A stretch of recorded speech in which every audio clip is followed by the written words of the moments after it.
started. I will call the May 6th Joint Assembly JSD Facilities Committee meeting to order. Mr. Steininger, would you be able to do the land acknowledgement? We would like to acknowledge that the City and Borough of Juneau is on Tlingit land and wish to honor the indigenous people of this land. For more than 10,000 years, Alaska Native people have been and continue to be integral to the well-being of our community. We are grateful to be in this place, a part of this community, and to honor the culture, traditions, and resilience of the Tlingit people. Kungashish. Ms. Hendricks, will you call the roll? Mayor Weldon. Ms. Wall. Present. Chair Wall. Ms. Atkinson. Here. Mr. Steininger. Here. Ms. Sorensen. Ms. Choney Haywood. Here. Ms. Fromhertz. Here.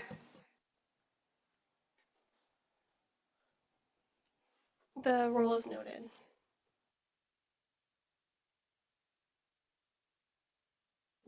Thank you for that.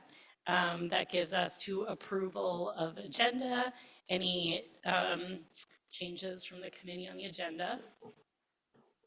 Seeing none, that is so moved. That brings us to approval of minutes. You have the March 21st, 2025 minutes in front of you. I'm sure it was a pleasure to read. Anyone have any changes to the minutes? Ms. Atkinson. Is very small. My last name is spelled incorrectly. That is all. Thank you. So noted. Any other changes? All right, seeing none, that is so moved. That brings us to our sole agenda topic tonight, or today, Dunsakihini Playground. I will just start us off by saying it's been a long journey to get here. My goal today is to get to a suggested option that we can forward onto the Assembly for inclusion in our budget process. So today really is kind of our last day to get something to the Assembly for inclusion in this year's budget process. Obviously, the Assembly can take up anything at another time, but that's my goal, is to get somewhere today.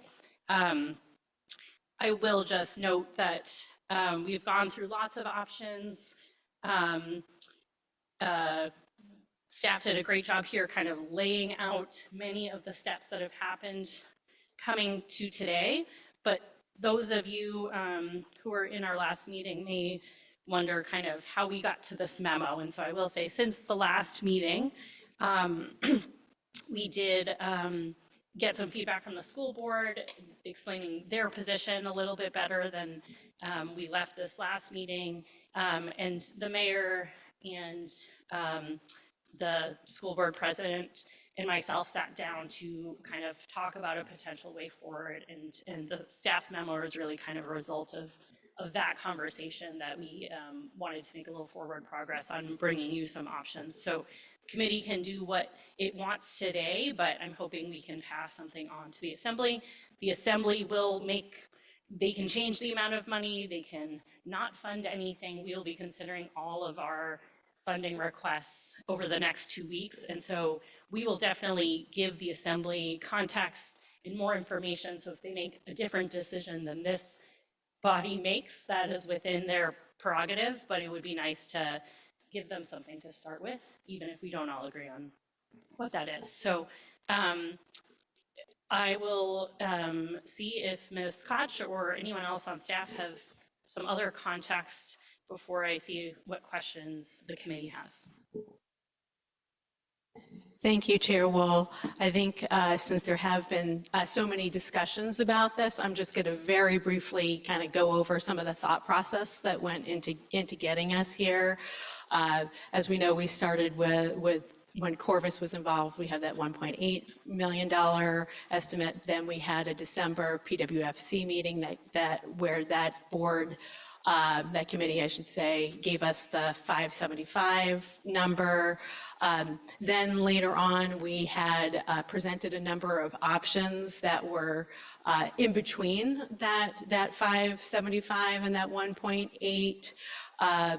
And then in terms of getting us to the proposed options that you have in your memo here today, just wanted to talk a little bit about those. So for option one, where we have that total project cost of $660,000, we were trying, just because there have been so many steps in this process, we were trying to anchor it in both what it seemed like dollar values that the Assembly was signaling that there was some comfort level with, but also connecting it to previous conversations. So that $660,000 is very similar to at our last meeting where we presented an $880,000 footprint that actually had one piece of like playground equipment in it. So that was a similar footprint there. And then you can see in those, so that's what is in attachment, in the two attachments. So that you've got the the first option one has that pre-K swings area is not included in the footprint, and in option two, which is the more expensive option, that's where we just, for sake of, it just seemed logical to present you with an option that had that full rectangle filled out, and we just wanted to bring back more than one option to see the discussion. So that's some of the thought process that went into those two options. The other thing I would just like to highlight for you, because I know there's been a lot of discussion about perimeter fencing. So a couple of points. There is, in these two options, there is fencing, or initially when the initial playground, there was fencing envisioned around the pre-K area, but I'm talking of that playground. But what I'm talking about now is not the pre-K area of the playground. I'm talking about the greater perimeter fence. And our estimate for what that would cost would be $70,000 approximately. We haven't done a lot of work on that. That was beyond the original thought process for that playground. But that $70,000 is not included in these two options. Option one and option two are really just about the playground. But I wanted to mention that perimeter fencing because that's been a point of discussion. And if the body wants to move forward on that, I think that perimeter fencing could be paid for either if there was a CIP for a playground, that $70,000 could be added to that, or there's an option of it could be paid for out of the JSD deferred maintenance budget. So just some initial options for the group to think about. Thank you, Ms. Koch. So I'd like to start with questions from the committee. So before we get into a discussion, any remaining questions you have for staff or for each other would be helpful. So happy to entertain questions. Mayor Weldon. Thank you, and I just talked to Ms. Koch, so I know the answer to this question. I should say Director Koch, but someone from the public asked me because it was, as rumors go, it was thought that part of the playground was under the covered play area, and it is not under the covered play area. Is that correct, Ms. Koch or Director Koch? Through the chair, Mayor, you are correct. That playground will not be under the covered area.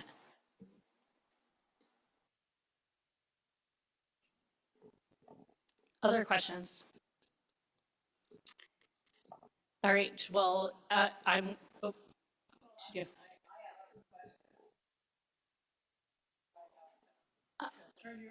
Miss Sorensen, you'll have to turn your mic on. Thank you. The playground is just adjacent.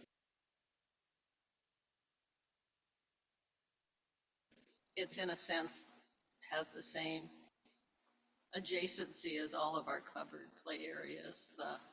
They can play in the covered play area, but there's no playground equipment in any of the covered play areas. Thanks for that context. And I know this is a different system than the school board uses, so if you do speak, just press a button, it should turn green, and then it'll turn red when you're done. Okay, other questions on anything else here? Ms. Sorensen? Well, it is my hope that the perimeter fencing is part of this package. And that the district takes on the probably continuously escalating cost of playground equipment. But we have like a year to work on that. We have, as the bond proposal, when we lay that all out, we have a extensive amount of deferred maintenance that we can be using our deferred maintenance money on, because we have no idea, whether or not there'll be any relief for any of us on that come October. And we're going to be working hard to raise money from other sources to help defer the cost of the playground equipment. So my hope is that this perimeter fencing is part of this.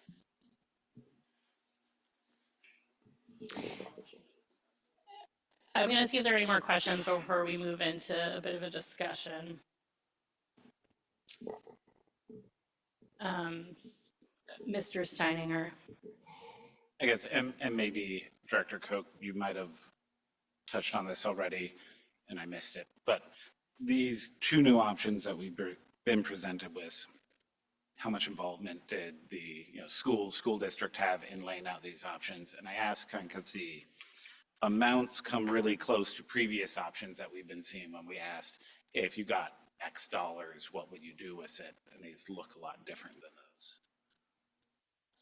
Through the chair to Mr. Steininger, these options were options that were really, I directed our staff to look at based on the meetings the public meetings that we had.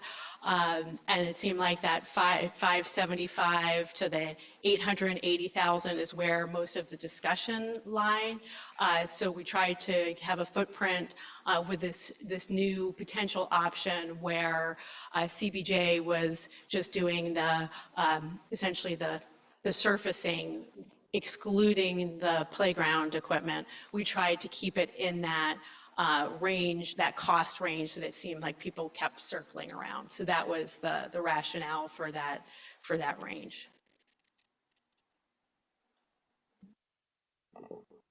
Any follow-up? Okay, seeing not a lot of questions, I'm going to go to the mayor for a motion just to get our discussion started. Mayor Weldon. Thank you, Madam Chair. I move option 1 to the full assembly with the dollar amount, $660,000 for the total project plus $70,000 for the fence, so a total of $730,000. And can you specify to the AFC so that was clear to staff where this is headed? To the AFC to put on the pending list. All right, we have a motion on the table. Any objections to that motion?